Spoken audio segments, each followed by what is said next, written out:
Craig Renshaw slid the envelope across the glass table like it was a dinner bill. "Go ahead and sign it," he said, barely above a whisper, "or you'll never work in this city again." I didn't move right away, just stared at the Delta West letterhead like it might blink first. Behind him, the blinds were closed tight, hiding the floor-to-ceiling view of downtown Sacramento. Sleek room, sleek table, sleek lie. The letter said, "Voluntary resignation." Clean, easy, untraceable. Like I'd just decided to walk away after 5 years of making this place profitable. No misconduct, no warning, just sign it and shut up. Before we get into it, quick note. Share where you're watching from. What city or country? Craig sat back in his chair like this was all routine. He'd been waiting for this moment. I could tell. The smug patience in his eyes, the fake sympathy in his voice. He'd already told security. I saw them outside the door on my way in, 2 guys in black polos pretending not to stare. "You can't be serious," I said, even though I already knew the answer. Craig didn't flinch. "You haven't met expectations." I almost laughed. My cost tracking system had saved Delta West over $300,000 across multiple projects this year alone. My name was on every site blueprint worth a damn.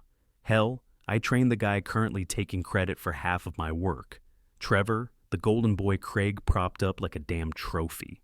This wasn't about performance, it was punishment. A warning to anyone else who might poke around invoices labeled subcontractor adjustments or notice the same 3 vendors popping up with padded costs and no visible work.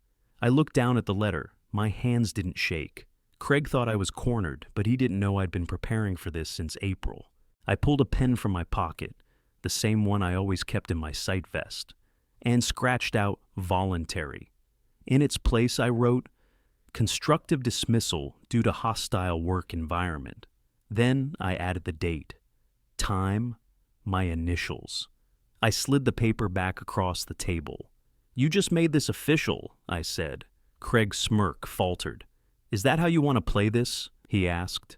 "It's not a game, Craig," I said, standing. I opened the door. Security straightened up. "You good, sir?" one of them asked. I nodded. "Just need to drop something off with HR before I go."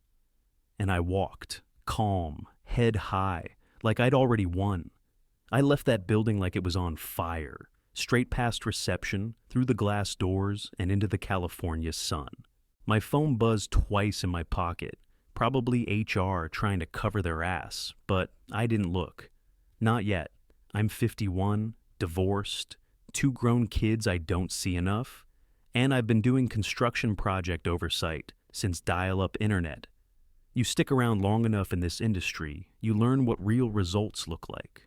Steel, concrete, safety records, under-budget bids, the kind of things you can measure, not whispers in corner offices or who plays golf with who.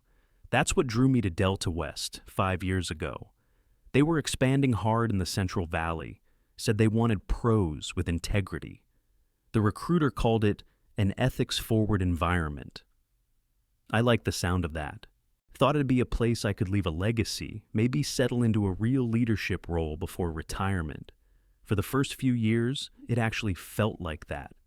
The team was sharp. We had clear project flows, solid contractors, even bonus structures that made sense. Then Craig Renshaw showed up. Tall, smooth-talking, California polished. Said he was from a big outfit out west, brought in to modernize operations. I didn't argue. Hell, I even gave him a decent orientation the first few weeks. But things change fast. First, it was subtle. Project credits would go out and my name would be missing, even though I'd signed off every damn blueprint. Then meetings started popping up that I never got invites to. I'd hear about them in hallway chatter like, "Hey, what'd you think about that plan Craig shared?" I'd have no clue what they were talking about. I brushed it off for a while. Office politics, right? Not my thing. I just kept working. I built a cost analysis model that saved us close to $200,000 on a hospital project in Fresno. Next town hall, Trevor, Craig's little protege, stood up and gave a full presentation using my numbers. Never once mentioned my name. I pulled him aside afterward, asked him where he got the data. He gave me this fake confused look and said, "I thought this came down from Craig." That's when I started digging, and what I found made my stomach turn. Vendor contracts were shifting hands behind closed doors. Same names coming up, not in our preferred vendor list, but always tied to Craig's end of the workflow. And the budgets, they weren't just inflated. They were bending reality. Padding for equipment we never used, subcontractor bills that didn't match site records, timelines that suddenly stretched after approvals. I wasn't the only one who noticed. Field guys started making quiet comments. Didn't we already pay for that rig? Or, why is this outfit showing up again? One time, a foreman emailed me a blurry photo of a delivery receipt Craig signed off on for materials we never received. So I did what I always do. I documented and I watched.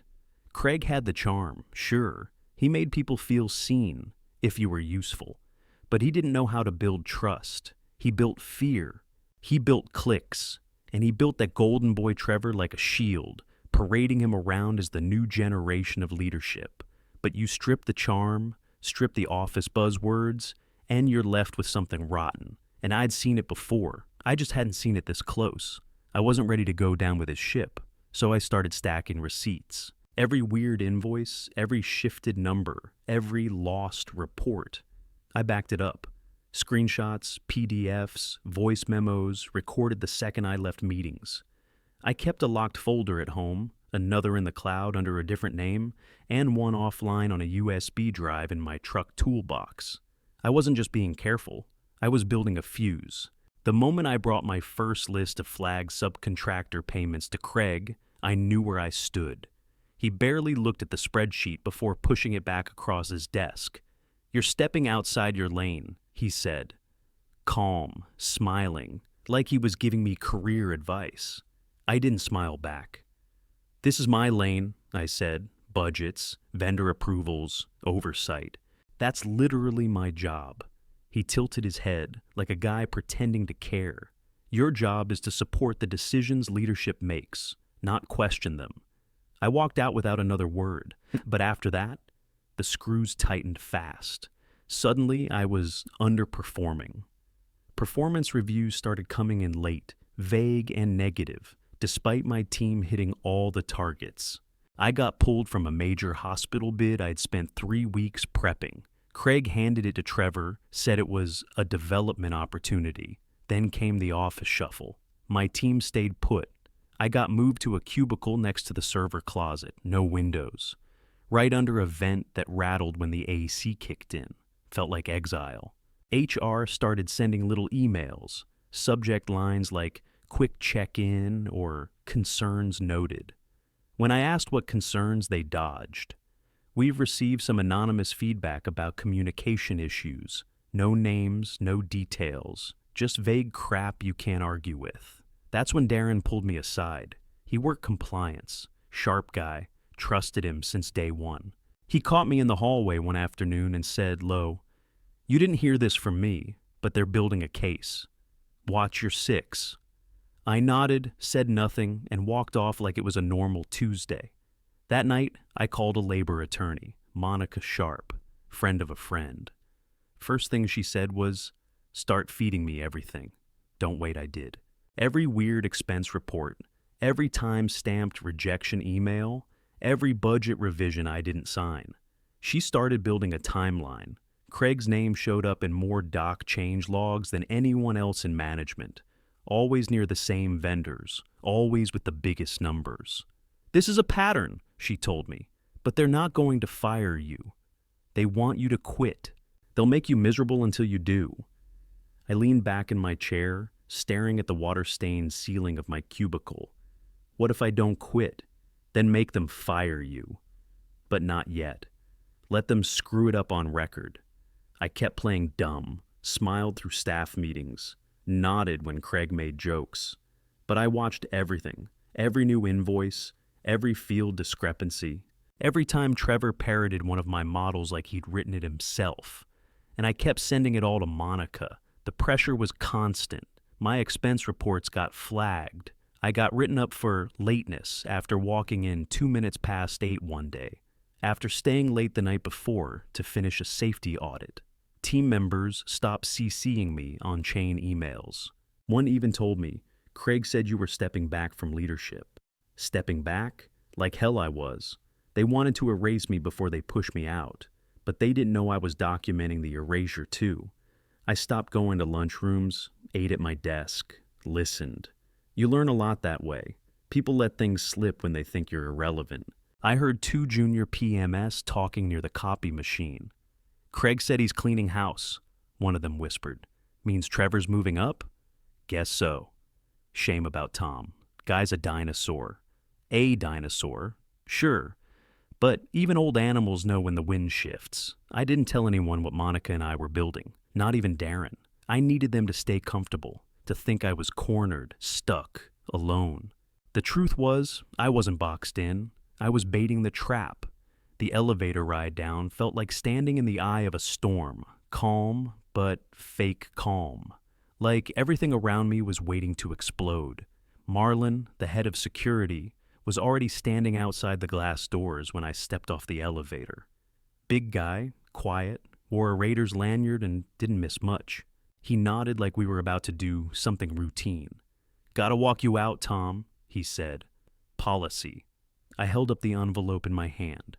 "Mind if I swing by HR first?" He shrugged. "Lead the way." I walked through the open floor plan like a ghost. Phones ringing, fingers tapping on keys, eyes pretending not to look. No one said anything, but they all knew. Craig had made sure this kind of exit would send a message. I wasn't being fired. I was being erased. HR was at the end of the hallway. The receptionist perked up when I walked in. "Can I help you? I just need this added to my personnel file." I handed over the sealed manila envelope. It's my formal response to today's meeting. Includes the signed letter with notes. She looked confused, then concerned. I'll have to just make sure it gets to legal." Today I turned and walked out before she could respond. Next stop was Darren's cubicle. He was on the phone, but when he saw me, he put it down slow. "You good?" he asked. I kept my voice low. "Check the change logs on the procurement folders.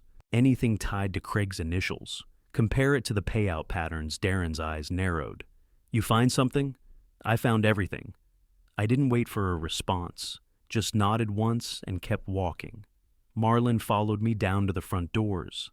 No handcuffs, no shouting, just that heavy silence that always hangs in the air when someone gets walked out. At the door, he reached out and pressed the bar to open it.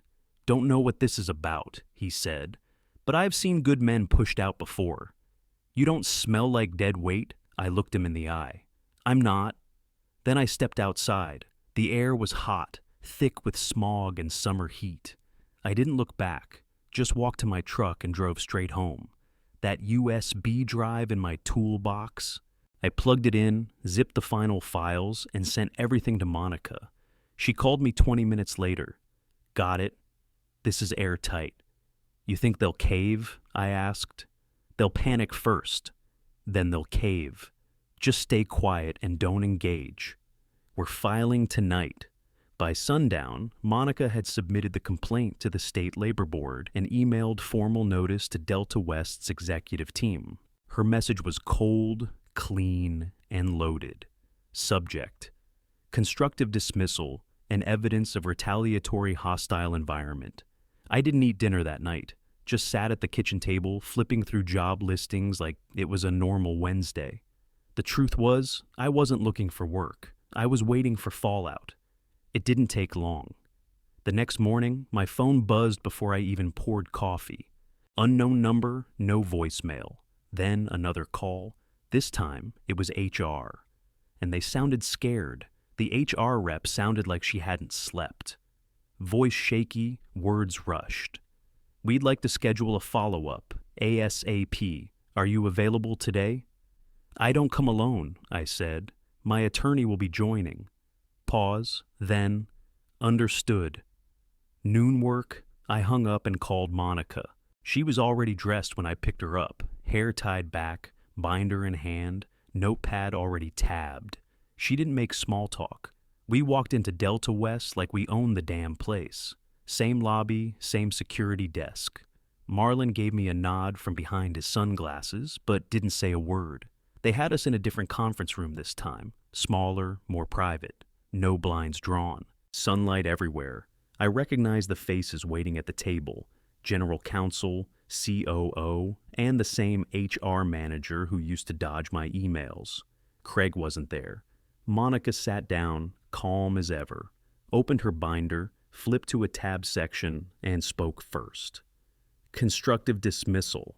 My client has documentation, emails, reports, audit trails that link Mr.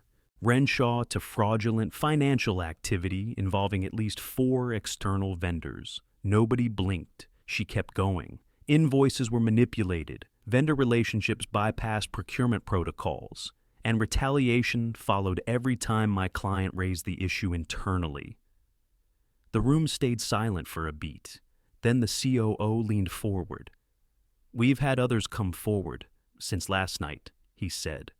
"We're reviewing their statements now." My pulse ticked once, hard. I didn't look at Monica, just stared at the man.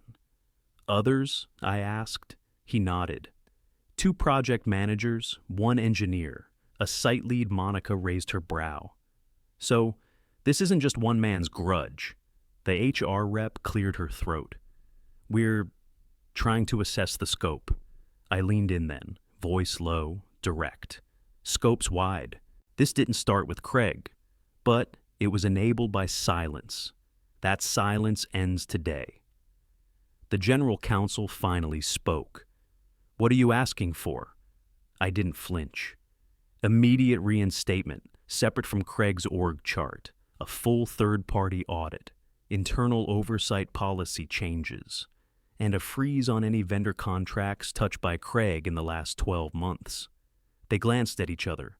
"Pending investigation, we're prepared to reassign you directly under the COO," legal said. "Craig will be placed on administrative leave effective immediately." That was the first time I saw HR relax her shoulders. "And the audit?" Monica asked. "Already in motion," the COO said. "We hired a third-party firm this morning." I stood up. "Good. I'll need access to project records starting tomorrow. My team's waiting." The meeting ended without handshakes. Monica and I walked out the way we came in. In the elevator, she looked over at me. "That was fast." "They were already sweating before we got here," I said. "They just needed someone to kick the door in." She cracked the smallest smile. "Well, you kicked it back outside. The heat hadn't let up, but it felt different. Like the building behind us wasn't so untouchable anymore." I didn't go home. I went back to work. I walked back into the building like I'd never left. No fanfare, no grand welcome, just a security badge reactivated and a new nameplate waiting on a desk outside the COO's office. By the end of that first week, the audit team took over the 6th floor. Whole wing cleared out. Phones unplugged. IT locked down shared drives and access folders by noon Friday. People started whispering, not about me this time, about what was coming. Interviews ran nonstop. HR dragged folks into glass offices one by one.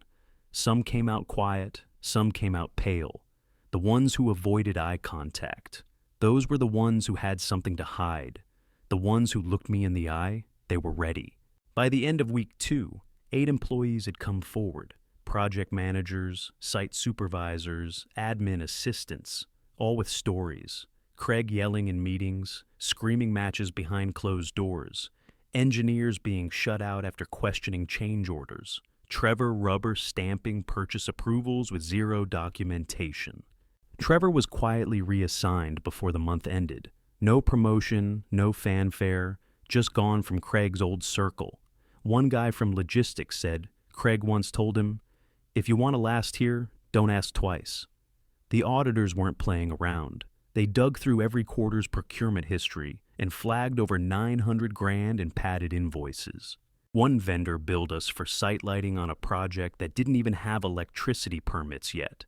Another one sent an invoice for equipment rentals that matched item for item, with stuff already listed under a different supplier. The common thread? All of them tied to Craig's personal circle. College buddies, his wife's cousin, a guy he coached baseball with. Some weren't even official vendors. Just LLCS registered in Nevada or Delaware. Paper fronts. My system, the one I'd built to catch budget drift and irregular spends, became the foundation of the entire investigation. They took my spreadsheets, my internal reports, even my flagged memos, and turned it into a heat map. You could actually see it. Every project Craig touched lit up red. His lawyer showed up a week later. Tall guy in an overpriced suit who clearly thought the rest of us were idiots.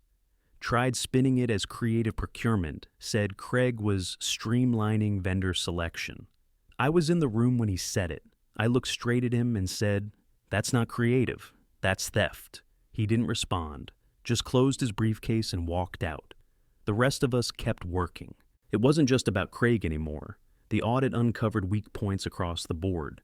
People who looked the other way, middle managers who approved without reading, even senior staff who signed off just to keep Craig happy. Delta West had let him build a power structure that kept real oversight locked out. Now, all of that was on the table, and people noticed. The same folks who used to avoid me in the break room started nodding in the hallway. Some even said thanks. Others just said, "About time." I didn't smile back. I wasn't here for a thank you parade. I was here to make sure this didn't get buried.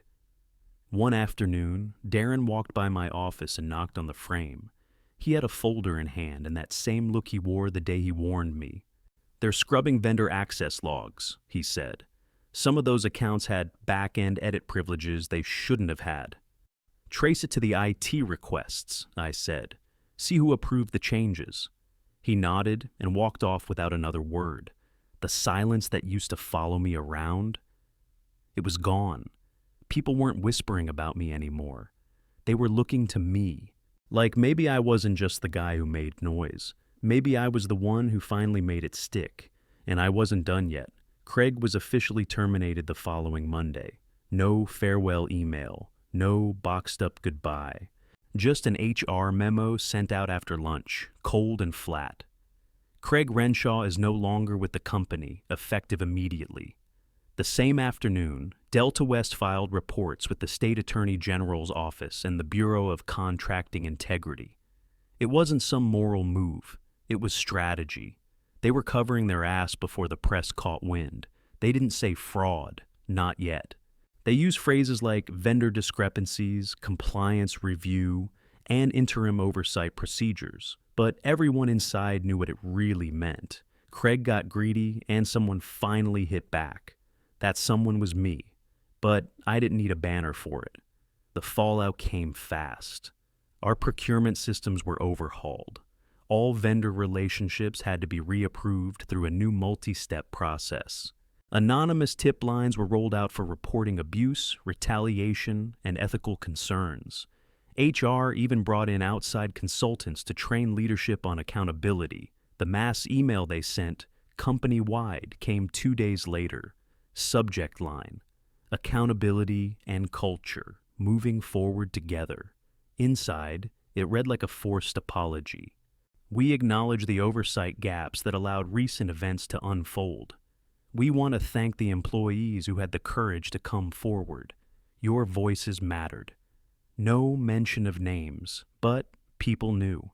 That same day, Monica closed the deal she'd been building since the day they walked me out. Full back pay, restoration of benefits, and a new position created under the executive board, Director of Compliance Integrity. I accepted.